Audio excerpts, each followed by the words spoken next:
First of all, Donnelly, I don't know how the bookies do it, but the spread on the game was 14 points, and Leinster won by 14 points. It's like it's ridiculous how tight it was. A bit like the Ulster game, they were -3, and there was 3 points in it until the last couple of minutes, and I think they won by five in the end. So it's just the games have been really, really tight. The margins have been tight, and yeah, anybody that's looking at odds or looking at spreads during the week and seeing what teams are coming out, like it's they always get it so right, and it's always so close. So yeah, it was a really good game, Donny. Brilliant game, 80,430, whatever it was. People turned up to watch it. A spectacular first half, especially from Leinster, going 21-0 up. I know there was a few talking points. You might have seen it while scrolling through your social media.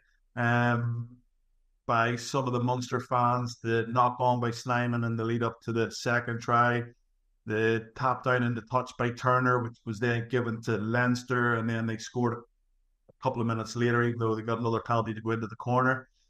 The mark that seemed to be taken again, that was what, 3 minutes, 2 minutes into the game, not even, and it just felt like every decision was sort of going against Munster, and even the forward pass from Nightingale over the top, that was really, really borderline. It was a lovely flat pass, in my opinion, and they were all coming on to it at pace. And yeah, it just felt like it wasn't going to be Munster's day. And then you just add in all the injuries. Keepers, like, it was Scannell, Barron, Lockman, all had to go off, HIAs all over the place. Um, really, really tough, especially with the injury list that Munster currently have as well. But fair play to them, Donny. They hung in there. I know I'm talking about Munster an awful lot here, but they did hang in there. They won the second half 7-0. Um, yes, maybe Leinster just battened down the hatches, but Munster can take a lot out of that game.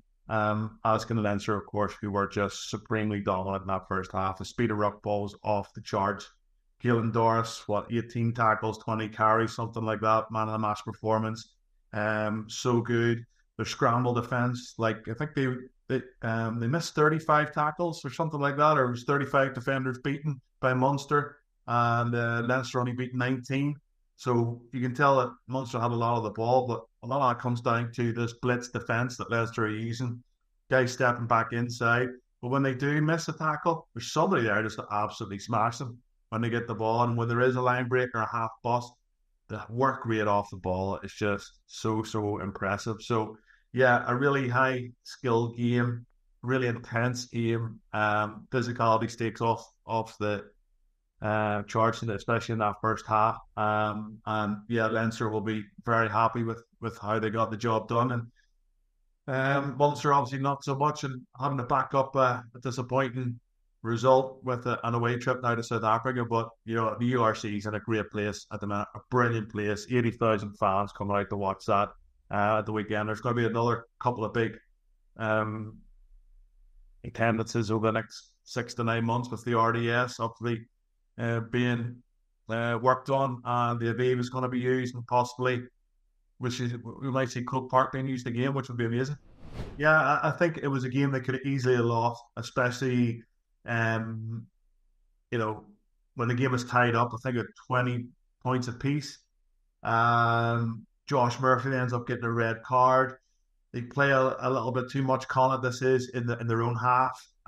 Their game management wasn't particularly good. I think they had a bit of the win in the second half as well, just to keep putting it in behind Ulster. They didn't do that. They got caught out, and fair play to Ulster. Like, they showed a lot of grit, a lot of commitment as well, to make sure that the game swings in their favour, like in the last 10 minutes. And we've seen it against Glasgow in round one of the URC. Like, they were played off the pitch, but their ball retention was awesome in the last quarter, and they got themselves into the right field position, got a couple of penalties. Their maul seems to have been a lot stronger this season, scored a couple of maul tries against Connacht.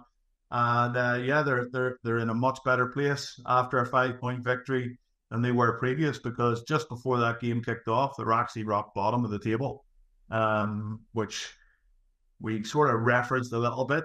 And before the game kicked off, the players probably would have known that. And a loss at home to Connacht just wouldn't have went down well. And the pressure would have come on massively, especially with a big game this weekend against the Ospreys, which you would expect they would get the result. But yeah, probably one that the Connacht lads sitting in the dressing room afterwards were thinking that they should have got the victory. Josh Ioane again misses another touch right at the end to give themselves a chance to win the game. Ulster's Mall defence was pretty poor throughout, and they would have had a really good crack at trying to get over from maybe 15 or 20 metres out. But he sent it dead, and that, in essence, was the ball game. That was really it. And Munster, or Connacht, sorry, got a couple of points out of the game. But they're above Ulster in the table. They'll truck on over the next couple of weeks, but definitely really good for the confidence and morale within the Ulster camp. Obviously, after coming off a bit of a battering in South Africa the last couple of weeks. Yeah, it is. And even running through the fixtures last night with Tom Shanklin and John Barkley, and we were just chatting through it. Even Zebre this year, are making life difficult. The Dragons, very unlucky there against the Lions last week. Only lost by a couple of points. The week before, only lost by a few points. Each team is putting up a real sturdy test for the opposition that is always fancied or favoured. And yeah, this weekend, Leinster are going to be big favourites. But I just look at this Connacht side, I'm like, they more or less played a full-strength team against the Sharks, full-strength team against Scarlets away, got 2 great results. Near enough a full-strength team with Bundyaki and Matt Hansen back in for the Ulster game there at the weekend. Will they go the same again? 4 weeks on the bounce with a rock-solid team to try and get something out of the game. The Leinster players, they're slightly different. They've went fully loaded for the last 2 games. You know how much rotation that Leo Cullen and Jacques Nienaber likes to do and filter guys in and out. So, it wouldn't surprise me if both teams are fully loaded and it's a really entertaining game. I think Bundyaki was sort of just getting himself into the groove in Belfast. He wasn't running as hard or with the same intent as you see him with an Irish jersey on in the middle of the Six Nations or Rugby World Cup. But he's only just back. He's only trying to get his match fitness back, and you can understand that. And Matt Hansen was somewhat the same. He ran the ball back a few times, got caught behind the gain line, got scragged a couple of times. And those 2 lads just don't look up the absolutely full pace. So I expect them to play. Shane Bolton looked a real handful on the wing for Connacht. Will Jack Carty get another chance at out half with Connacht going for a 6-2 split on the bench? He missed out last week in Belfast. And maybe somebody like him could have come on and really managed the game well for Connacht the last 20 minutes.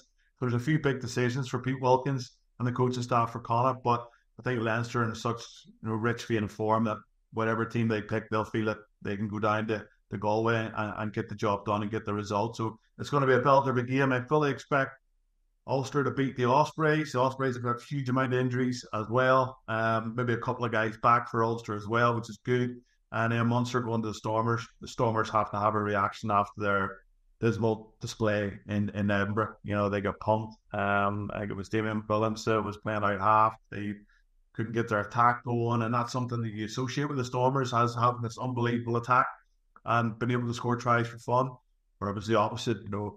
Edinburgh were the team that were completely dominant, especially at scrum time and being direct and getting in behind them. So you're going to expect a reaction from John Dobson's side, a bit like the Sharks as well. They're sitting 14th and 16th respectively in the table, and that's not good enough for a side that only won the competition a couple of years ago. So the Stormers are hopefully going to step it up, and it's going to be a tough afternoon for Munster. But